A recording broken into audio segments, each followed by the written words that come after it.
En medio de la oscuridad absoluta, en medio de estos apagones que se han vuelto la regla cotidiana cada noche, cada día en Cuba, lo único que se escuchaba era el sonido de los golpes de las cacerolas que lamentablemente en muchos casos están vacías por el hambre que vive el grueso del pueblo cubano, pero que por lo menos sirven para manifestar el descontento, un descontento que es masivo, que es generalizado, frente al cual Miguel Díaz-Canel, el dictador que está al frente del régimen, trató justamente de dar algunas respuestas que terminaron enojando mucho más que otra cosa. Ahora vamos a estar repasando parte de lo que decía ayer en esta larguísima conferencia que dio Díaz-Canel, pero en esencia planteando que efectivamente hoy no se genera energía.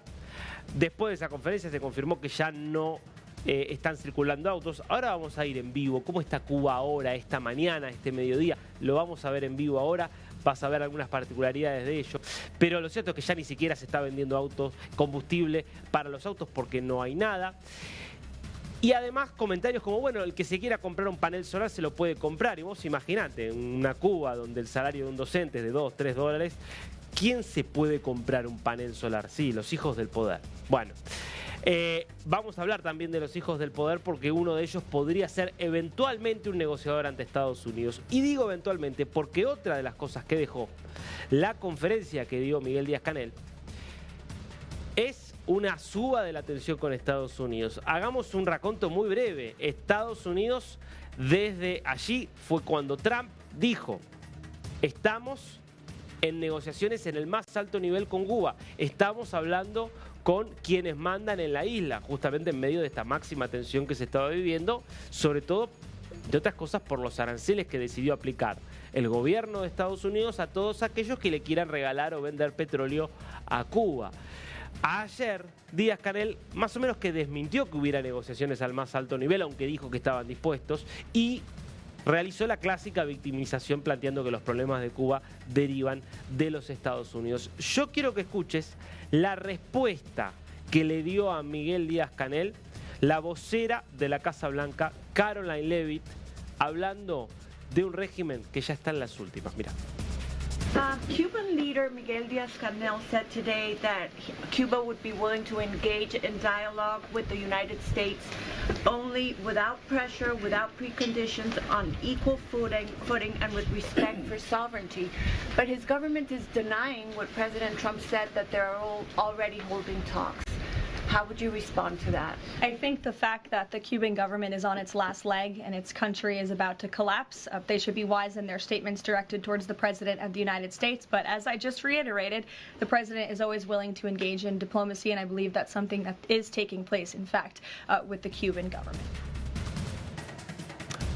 Claramente acá la decisión del gobierno del Trump es mantener abierto el canal de diálogo, mantener abierta la perspectiva de una negociación.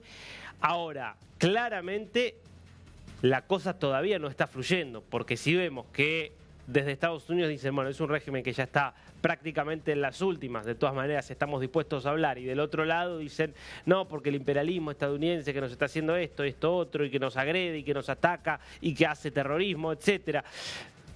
Y que estamos dispuestos a negociar, que es lo que decía Díaz-Canel, pero tiene que ser de igual a igual. Bueno, todo este discurso daría la sensación de que los dos muestran señales de que están realmente, más allá de toda la retórica, buscando una vía negociada, pero que todavía no está nada avanzada esa vía negociada. No es muy distinto de lo que está pasando en este momento entre Estados Unidos e Irán, donde después de varias amenazas de ataque, de señales de ataque, hay un diálogo que se está produciendo ahora en Mascate, Omán.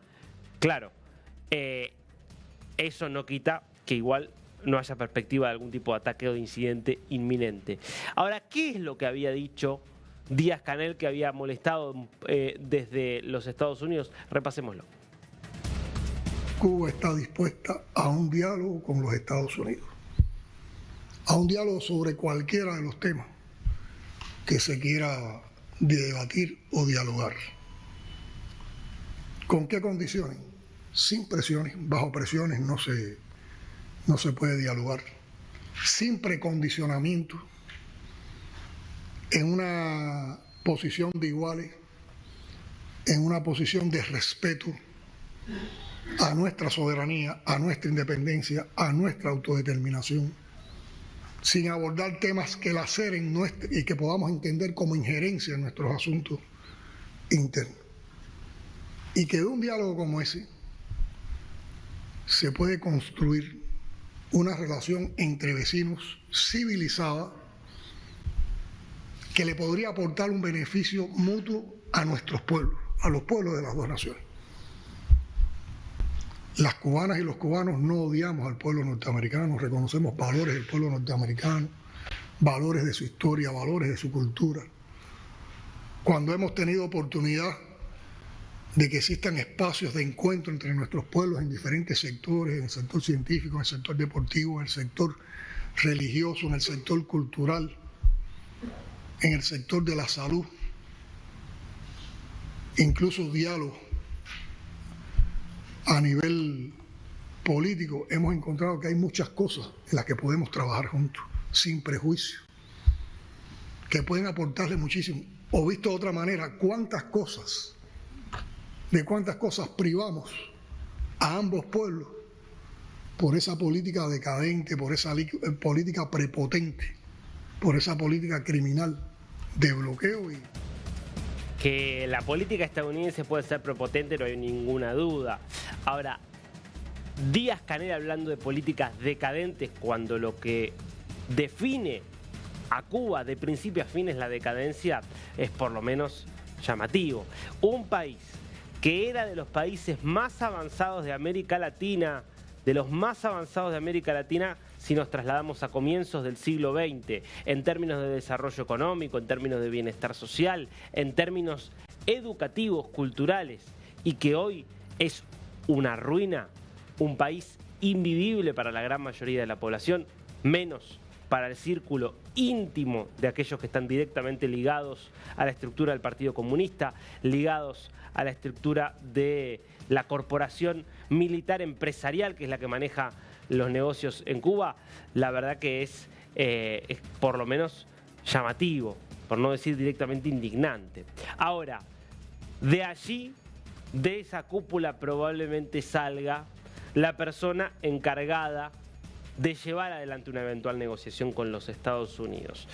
Y hay un nombre que empieza a sonar bastante fuerte por estas horas, que es el de Alejandro Castro Espín, que es el hijo de Raúl Castro y que ya tuvo un papel negociador de diálogo con los Estados Unidos en toda la etapa de deshielo anterior. Estamos hablando de los años de Barack Obama, cuando se termina gestando en el año 2015 la visita de Obama a territorio cubano, lo que fue además un deshielo que incluyó flexibilización en materia de visado para realizar viajes, lo que significó también en un momento cierta flexibilización de las regulaciones económicas, ¿no?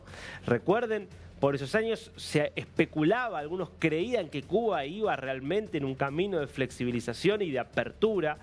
Obviamente todo eso quedó en la nada porque cualquier tipo de apertura para un régimen comunista supone, cualquier tipo de apertura económica para un régimen comunista supone la enorme amenaza de que haya una población más rica cuya riqueza no dependa del Estado y por lo tanto se vuelve más difícil de manejar y no están dispuestos a ello. Claro, salvo que tengas el nivel de control de China y además la cultura china, que no tiene nada que ver con la cultura latinoamericana en ese sentido. Entonces fueron los propios miembros del régimen los que lo frustraron, además de que desde el lado estadounidense, después de Obama, llegó Trump en su primera gestión y dijo: ¿qué son todas estas concesiones que le estamos dando a un país que durante 70 años se ha dedicado a generar problemas para los intereses de los Estados Unidos en América Latina? Entonces, por eso es que vuelve a hablarse de Alejandro Castro Espín como un posible negociador, porque tiene que ser alguien quien lleve adelante, que sea del riñón del régimen para que en la medida de lo posible diga cosas que después se puedan cumplir, porque si va un negociador sin poder, en definitiva podrá asumir un montón de compromisos, pero no va a tener ningún sentido porque después va a volver a la isla y nada de eso se va a poder realizar. Pero al mismo tiempo tiene que ser alguien que tenga el mínimo de versatilidad para poder sentarse en una mesa de negociación en los Estados Unidos. Veremos si termina siendo elegido, veremos todavía si termina armándose un canal de negociación formal.